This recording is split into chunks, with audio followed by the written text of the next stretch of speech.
Hi, my name is Sandra Samuels, and I'm a 25-year breast cancer survivor. Hi, I'm Mesha-Gaye, Ruddock, a 3 years and counting breast cancer survivor and thriver. Hello, Jamaica. I am Kaydia McKoy. I am your Miss Cosmos Queen of Jamaica 2024. And guess what? I am a 3-year breast cancer survivor. In 1999, I was doing my self-breast examination while watching television. And I found not a lump, but a hump in my chest wall in the 12 o'clock position. And at first, I didn't think it was anything, but I knew that it wasn't there before because I had taken out a lump 9 years prior. So it was, I was always checking monthly. So I called my girlfriend and I said to her, I found this new hump. And she said, you need to check it out. Went to the doctor. The doctor referred me to do a mammogram. When I did the mammogram, it came back negative.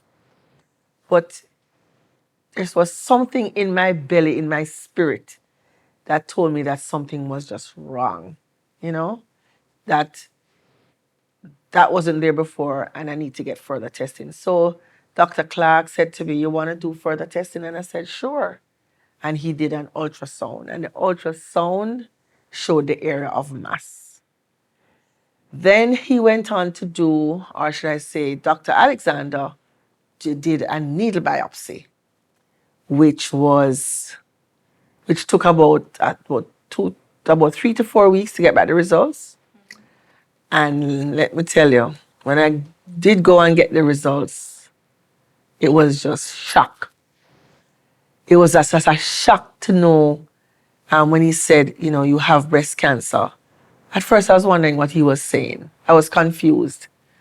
And then he said, I have good news and I have bad news. The bad news is that you have breast cancer. The good news is that we caught it early.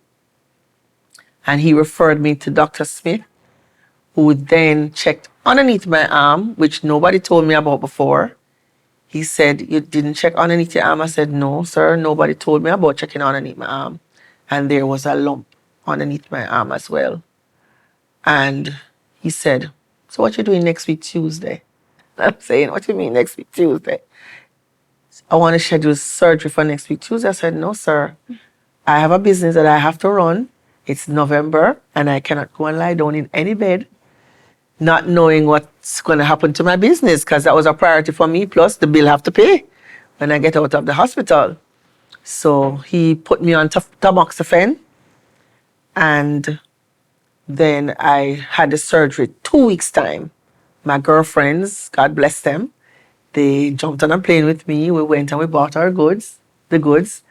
They helped me to carry it in, and the rest is history. I did a partial radical mastectomy, and then I did chemotherapy, and then I did radiotherapy, which I did 4 months of chemotherapy, and I did 16 treatments of radiotherapy.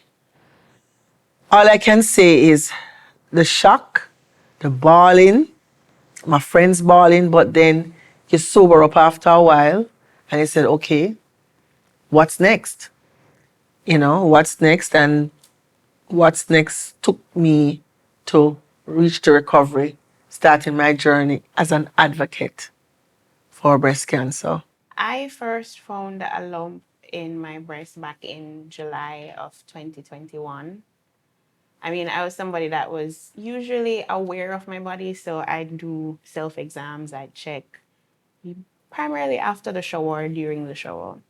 And I remember feeling the lump and I was like, this feels different, what's this? And I said it to my friends at the time and they were like, I was like, come feel it, I'm getting everybody to feel it. And they thought that it was concerning. This feels like it could be something. And they would have encouraged me to go see the doctor. And I did just that. When I went to my doctor, he too was concerned by what he felt, and he encouraged me to do an ultrasound.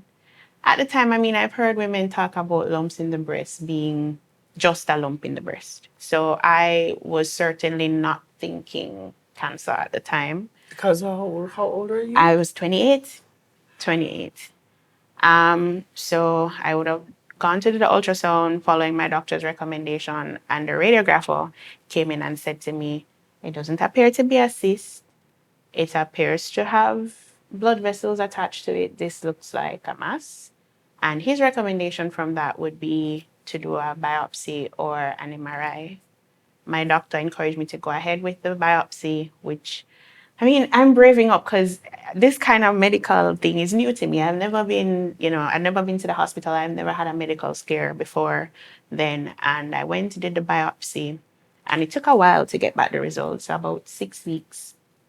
And it was the morning of an exam, actually. And I'm going about life, work, exam, school. And I got a call from my doctor, and he's like, hi, Mesha, have your results. But I need you to come in. I was like, why can't you tell me over the phone? Young girl didn't know that. Bad news, they tell you in person. But honestly, so much was going on, I really didn't think that it was bad news. Nevertheless, did my exam, came out, had my lunch, go down to the doctor. And by the way, this was the peak of COVID. So the place was rammed. And So this was during 2021. 2021. Yeah, Okay. place rammed, the doctor's office rammed. And I hear that, oh, I'm expedited. So now I start to get nervous because no man, so many people waiting and I get expedited. Wrong. So my tummy start to churn. And he calls me to the office and he's like, boy, Mesha, I don't have good news. And I was like, what happened? He said, you've been diagnosed with stage 1 invasive ductal carcinoma. I mean, for me, the earth opened up beneath me. I'm like, what? I don't understand. Can't comprehend. I can't comprehend cancer. I'm like, what is even invasive ductal carcinoma? He said to me, boy, the outlook isn't terrible because it's caught early. Yeah, stage stage 1 one. is early. But it felt like the world opened up beneath me. It really wasn't. It wasn't a good time. I cried, I bawled, anxiety took me, my belly churned. But thankfully, I had friends and family who came to my side, and they were definitely there for me throughout.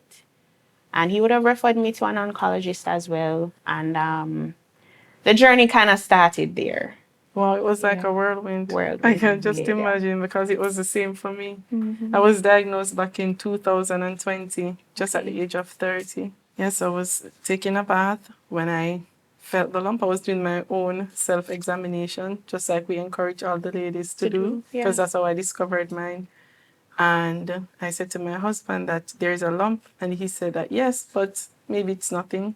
I mentioned it to my cousin, and she said, when you're in your 30s, it's, these things happen, just hormone changes. And so I waited about 2 more months, and I realized that the lump was still there and it was actually growing. So I said, no, man, I need to go to the doctor. So I went to the doctor. I mentioned it to her. And she said that it's nothing. It's probably just something that they'll aspirate. And she asked if I have any history of cancer in the family. And I said to her, yes, a very strong history of cancer, but not breast cancer. So I said to her that I want to do a mammogram because I didn't know about having an ultrasound, with mammograms. So I said to her, I would like to do a mammogram just to make sure. She said, okay, just make the appointment, but I'm positive that it's just something that they're going to aspirate. I made the appointments. 2 days after, I went to do my mammogram. Immediately, the radiologist was able to tell me that it was breast cancer. I looked at her. I said, Doc, are you serious? And she said, yes, but whatever it is, you'll be fine. And so I honestly, I can't, I don't know. I was on the bed and I was thinking, is this, I went in complete denial at the time. And I'm saying, is this for real? Is it a scam? I'm thinking, because she said to me to do a biopsy, and I'm saying, what if they just want my money to do a biopsy? So I I got the report the very same day and I took it back to my doctor. When I went back to her, she said, you know what this is? This is breast cancer. This is breast cancer. And I said, yes, I know. And she said, you have no waiting time. And I'm like, am I going to die now? You know what? She said, there's no waiting time. Imagine your doctor is telling you that There's you have no no waiting. waiting time. Because we all know cancer is time Absolutely. sensitive. Yeah.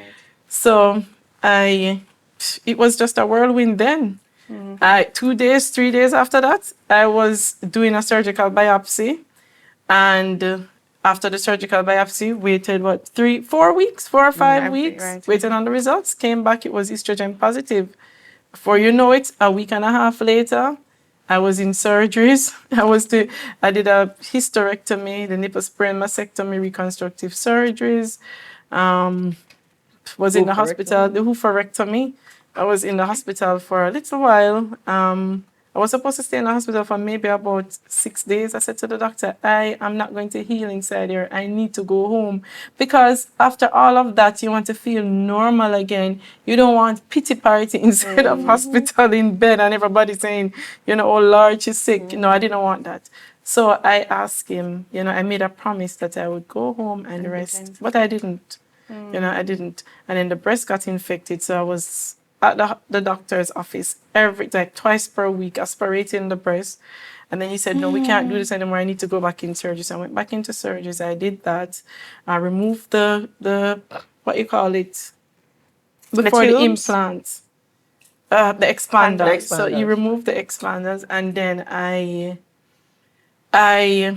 started my treatments, but I waited on the results because after the big surgeries, you have to wait again. So I waited for the results, and then it came back that I had 14 out of 17 positive nodes. So I had to do chemotherapy. So I did chemotherapy and radiation. Yeah. And, what a journey. Yes, That's just the first part. What a journey. Right? Absolutely. Yeah. But I know for me, well, you're young ones. When I was diagnosed, that was 25 years ago. And now I'm 60. And being diagnosed at 35, I'd recently started my business. My business was like 5 years old. And, in terms of outlook, you say to yourself, at 35, unmarried, no children, what am I going to do now? And my priority at the time was really my business. And those were the days when I would work until 12 midnight, don't take any vacation, all of that. And I would safely say, it may sound away, but I think breast cancer saved my life in terms of for the better. Yeah. Because, I can relate. I can relate. My outlook is like completely different. I take my vacation, whether I'm making $1 or 50 cents. And I spend more time with my friends, my family, do what I want to do, when I want to do it, how I want to do it. Yeah. In the time that I want to do it. So there is, my wasted time is very minimal. Yeah. I don't really waste time, and I don't spend time unnecessarily. Well, I don't spend it at all with people that that are not my cheerleaders. Yeah. Or people that don't have anything doing or have anywhere going. And I spend a lot of my time giving back to, the underprivileged or breast cancer sisters, Right. As a volunteer, as well as, someone who counsels newly diagnosed. So my outlook is completely different. Yeah. That's a blessing. Yes. What was the most challenging part of treatment for you and or overcoming? The most challenging part for me, I think, it was chemotherapy. Losing the hair. I mean, this long flowing hair, and you're in the bed, and one morning you get up and you have a big bald spot. I mean, how do you deal with that? The physical. I mean, I know, you just want to be here, but your hair and also your physical is very important as well. Right. Especially when I'm married, and I was also thinking about my daughter at the time. How would she feel? I'm going to take her to school and I have the bald head. Is she okay with that? Because she would ask questions like, I wonder what my friends are going to think. And I'd ask her questions. I say, "Are you okay with mommy bald head?" And she would touch my head and said, "I love you, mommy."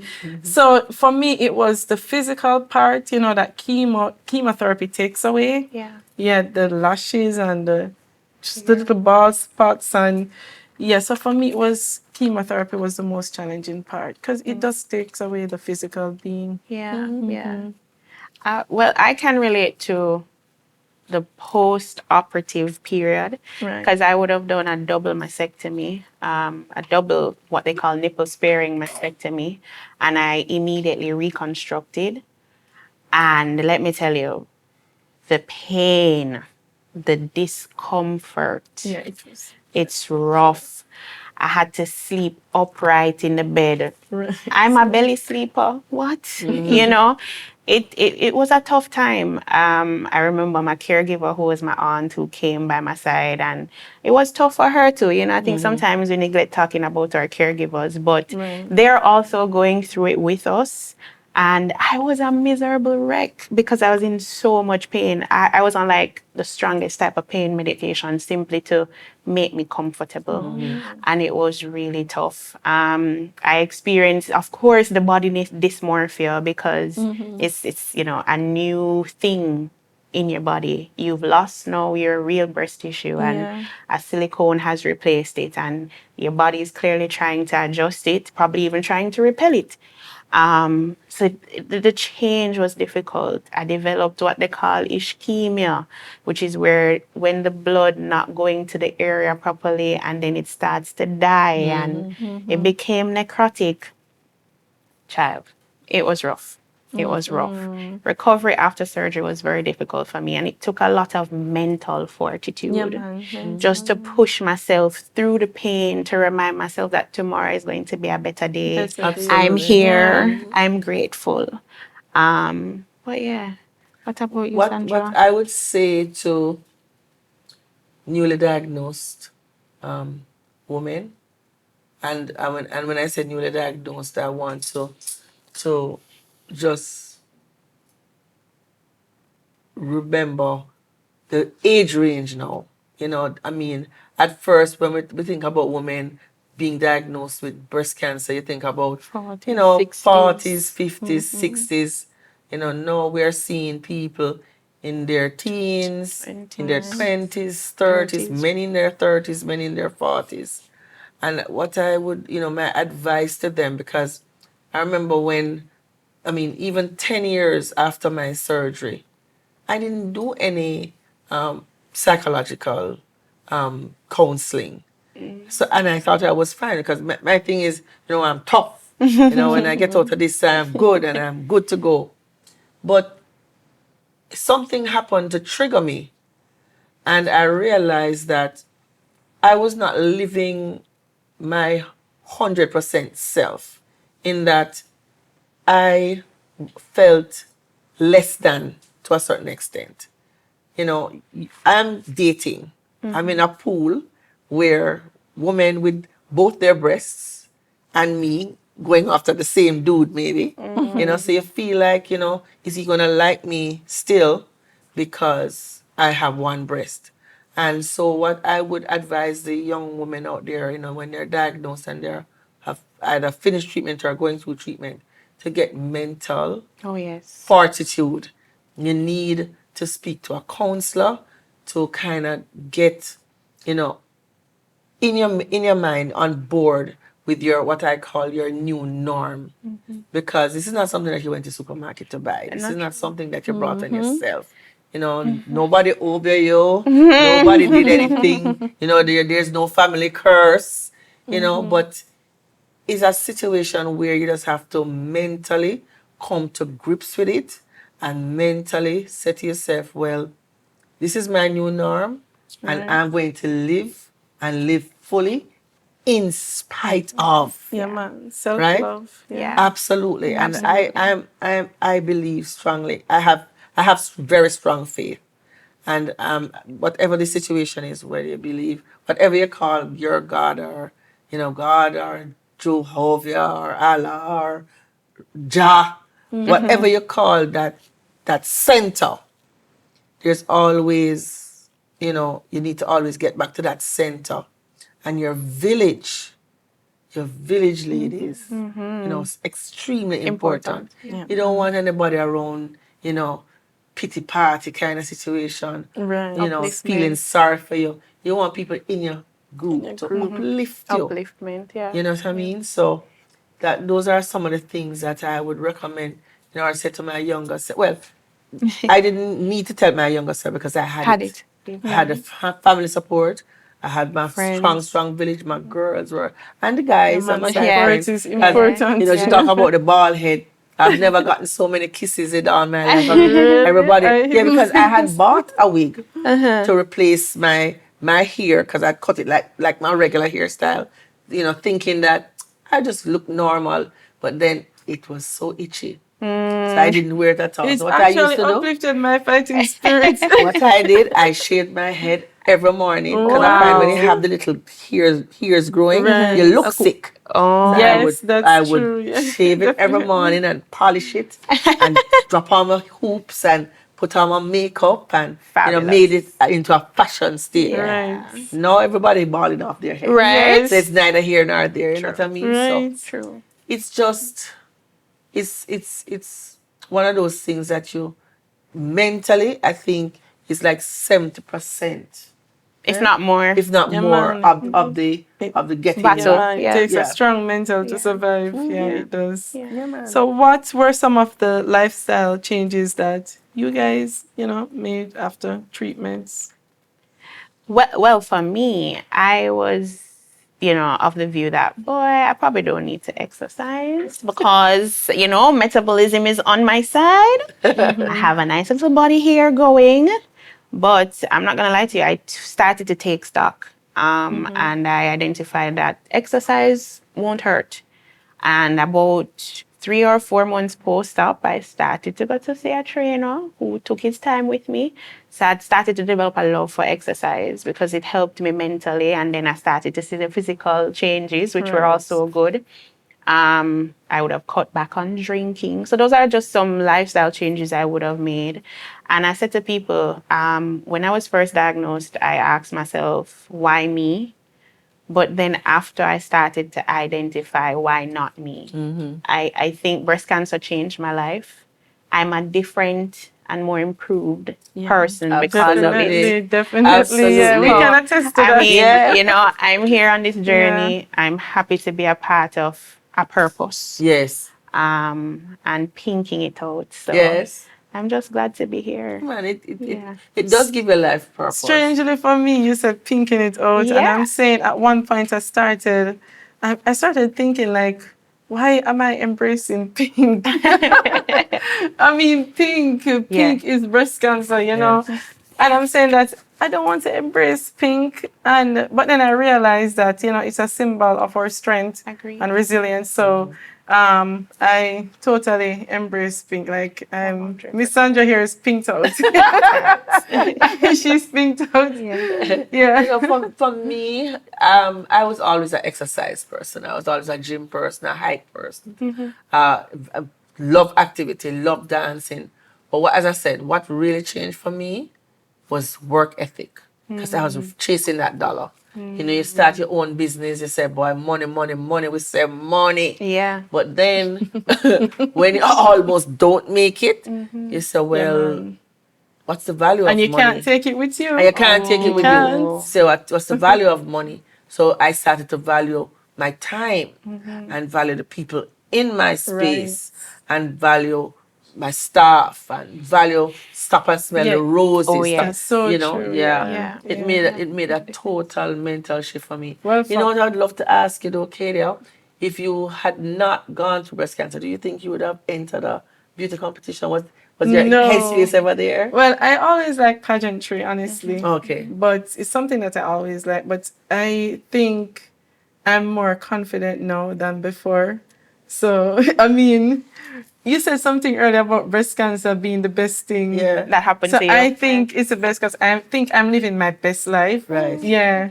There are lots of opportunities to explore and just self-love, love you, love your family. It's a different outlook, you know, and you choose your battles. So if someone said that, you know, this is blue, then it's blue. Okay, it's I'm not blue. going to say it's blue, right? give it We have bigger things to worry about. Right. Bigger fish to fry. Yeah, so I don't think I would, even though I love pageantry, but you know, so much courage and strength, and you want to challenge yourself. So it's all about challenging your mental and just you and just feeling, just getting out there and just being beautiful Yeah. and embracing your scars. True. Yeah. Both of us are in a similar situation, meaning we are single, no children. You're the only one with a child. How was that for you, really? Boy, and you know, I'm not gonna cry this time. Oh, no boy. one is gonna cry. All right. Okay, so for me, I remember when I just got the news that, you know, it's a lump and whatever it is, you'll be fine. Leading up to doing the biopsy, I remember one weekend my daughter was there and she was playing and I didn't say anything to her. So I said, you know what, let me just let her know what's going on. I thought it was important for her to know that, you know, mommy is going through this. And I said, Savvy? And she said, yes, mommy. And I said, mommy's sick. And she said, what happened? And I said, mommy is dealing with cancer. And she said to me, are you going to die? And I said, no, mommy will not die. And the reason why she asked, it's because my dad died from cancer. So hearing that mommy, you know, with the same thing, then she's saying that, you know, are you going to die? First thing, because dad died. So emotionally, it was hard for us, you know. And I know my husband probably feels jealous sometimes because it's mainly, you know, the focus is around my daughter. And you know, she embraced me. She was my source of strength, to be honest. She was just my strength to fight, you know, the will to survive and to thrive and to just be an example for her that even in your darkest moment, you can still come out and shine. Yeah. And even entering the pageant, I thought about my daughter as well. To, you know, so because she's quite aware of everything that's going on. She's so aware. So seeing that, you know, my mommy went through cancer and now she's a beauty queen. Right. You know, she's my resilient. strength and I want to be her strength on the dark days because life is not perfect. Yep, life and is they not are going to face challenges because that's life. Absolutely. Yeah, so, but my daughter was my strength. Yeah, my daughter was my strength, my source of strength. And we also are still in the same situation. We're single, you had a husband. No, So we must touch on that, right? Yeah. yeah, right. My husband, when the doctor said, you know, hysterectomy, no hysterectomy, let's think about this. I said, I want to survive.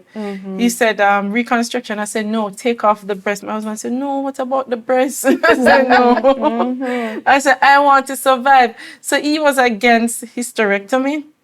The breast, he wanted the reconstruction. Of course, physical was important for him. I said, you know, I'm not going to be selfish. But then if someone didn't call me and said that, you know, you'll be fine, man. Once the reconstruction, there is no recurrence and with the breast. And I said, fine. But if it wasn't for that conversation, then honestly, my husband would have to take me without the breast. Yep. Yeah. So whenever his friends call and, you know, they would run a little joke, he would say that you lucky you have two. I only have one. I only have one. Right. And I'm like, but yeah, my husband, it was difficult for him at first though. But he made a 360 turn and we're so grateful. We're happier in love than ever before. That's lovely. Yeah. So, and men don't usually handle it very well. Yeah. Some men are quite supportive. Yes. Yeah. Some men are in it 100%. True. But he came after. Awesome. Bottom line is he came. Yeah. He came. Yeah. And and he's there. You know, Awesome. for the rest of the survivorship. And survivorship is not easy. It's not. Because now he's dealing with me being in menopause and I'm miserable sometimes. Not true. Sometimes I just lash out. And I'm like, oh my God, I shouldn't have done that. I said that. I think that's something we don't talk about a lot. So the survivorship period. I mean, we went through this very difficult period of surgeries, treatment, but life after that looks like getting back to normalcy.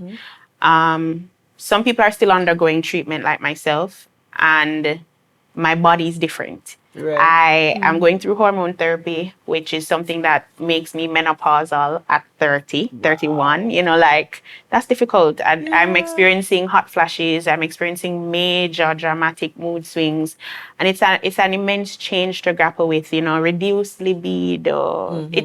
It's different. It's different. There's also the fear of recurrence. I think that some of us... Always in the back of our heads. Especially when you're going to now go and do your test. Every year I'm going to go and do my test and make a deal with God. And I say, all right, God, if you give me one more. That's one thing I didn't do.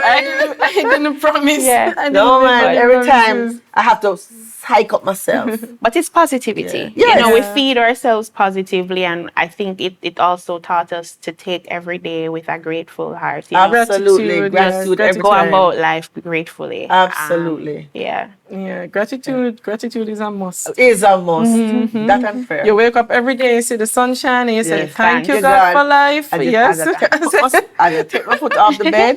Thank you, God. Sometimes you just get up and you just feel so grateful. I'm grateful for the sun on and my you're skin. like, I Absolutely. am here. I am here.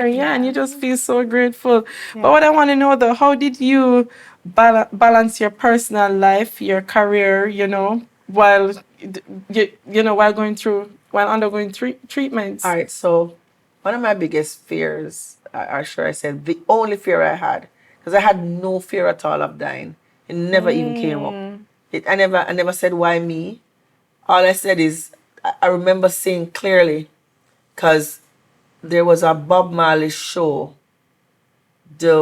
about a week down St. Mary, Arakabessa, a week after I had surgery. So when my eyes opened, my girlfriend said to me, ready? Right? So living was not my concern. My biggest concern at 35 was dating. And really and truly, why it was a challenge was I didn't do reconstruction. So I have one breast. So my thing in my brain was, at what stage do you say to the gentleman caller that you only have one breast? Because you don't want him to fall in love, and then know when you're about to get to the nitty gritty, you know, you just have to say to him, well, I need to tell you something. It's just not the appropriate time. So my thing was to go public.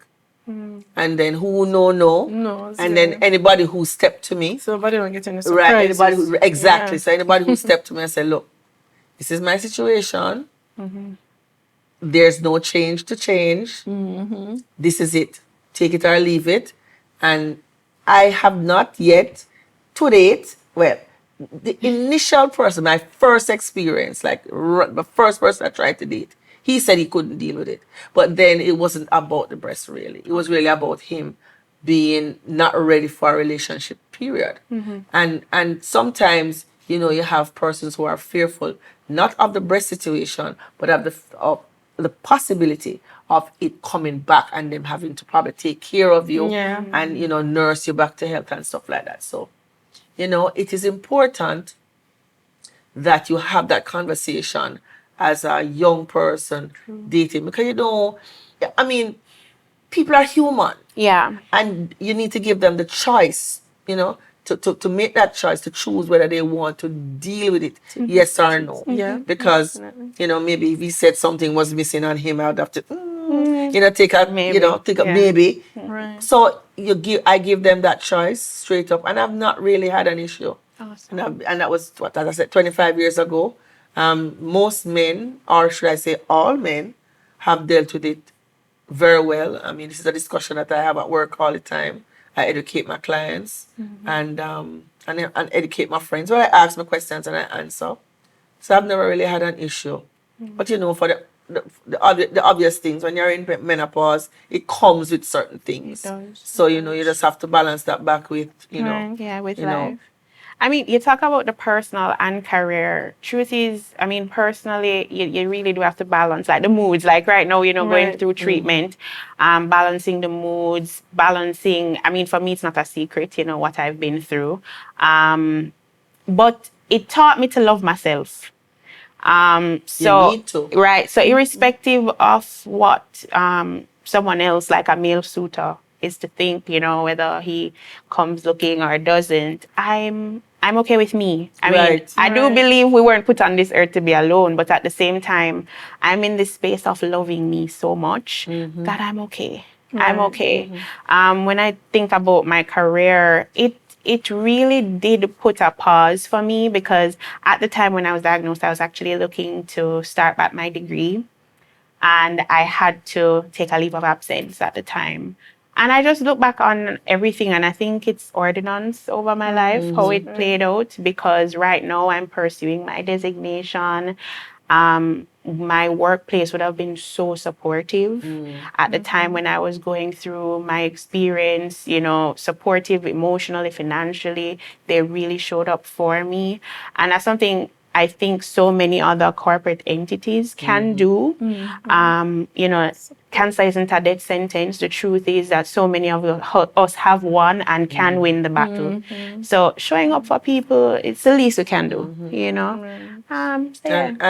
And just for, you know, if I had to speak to my 20-year-old self or my my 30-year-old self, my thing would be to educate myself about these things. Right. I said the Because same thing. early detection is why we are Yeah. all here. Right. You know, early detection is key. And nobody really, when you think about it, nobody really had that conversation with us about breast cancer. I only had known one person who had breast cancer, which was a close friend of mine, and she was overseas. So I really knew nothing about it. So my you know, question, or should I say my statement to my younger self would be, one, check your family tree. Oh yes. That is very important. Most of us don't, you know, apart from diabetes and hypertension, Yeah. you know, if auntie had it or grandma had it, you know, we don't check for things like cancer in the family or any other kind of ailments. So that would be my advice to my. For me, I balance while going through treatments, like, you know how chemo is, right? Well, you didn't do chemo, but as soon as you start feeling better, then maybe a week or two later it's time for chemo. It's time again. And during the period of feeling good, I would take small trips. I'd go to the hills with family and friends. So I try to have a balance because you don't want to be seen sick all the time. And as I say, you want to feel normal, you know, and you don't want the pity party. So every time I'm feeling good, I am out and about. Village. And people will tell you that no matter what, I was always smiling. Yeah. And I would still do all the events when I get them. Right. I would go out and do all the events. You know, if it's even just to take, so my cousin would come with me, and we would go together and do all the events. But I may not be able to do much, but at least I'll blow some balloons, just do menial stuff. Yeah. Nothing excessive that is going to cause pain or cause me to feel weak. But as I said, we choose our battles. Right. We know what we can manage. And that's how I kept a balance. Watch movies. I had mother and daughter time. Just spend time with my husband just to give them a sense of normalcy. Instead of just saying that mommy's sick with cancer, you lie down on the bed, you wrap up in the sheet for the entire day. You don't want that.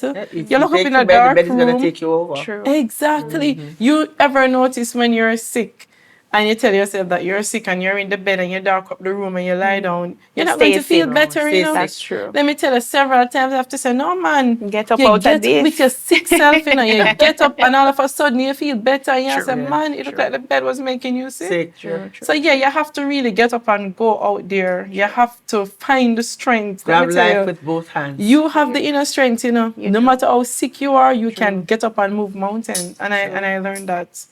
Yeah, one last question. I think maybe this could wrap it up. What message do you have for people who are afraid of getting screened or who avoid regular checkups? All right. So, first of all, fear is real. You know, and you know, I hear many people talking about mammograms are painful. I'm not going to say it's not painful unless you were in pain before. And I would not recommend that you do your mammograms during your period because your breasts are tender. And many people have lumpy breasts during their period as well.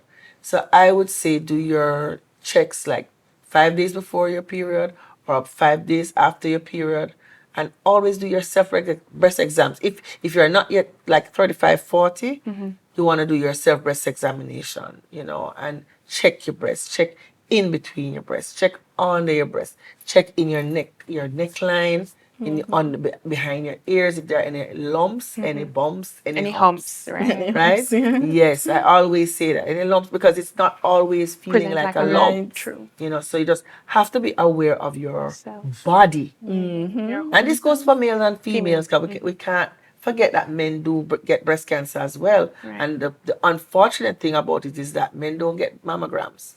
And sometimes by the time they find it, it's too late because they don't check for it. And it's not only just a lump, right? Right. It's fluids. It's exactly. Different things. Everything. Redness, a rash. Yes. It So, presents you know, in different ways. those are some of the things that I want to, you know, impress upon the young people, that they really must, apart from using TikTok and Instagram and Facebook. Well, not Facebook for young people. Facebook for people like me. Right. To just, you know, watch jokes and stuff like that. Use it for yourself. education, because the education is out there. True. You know?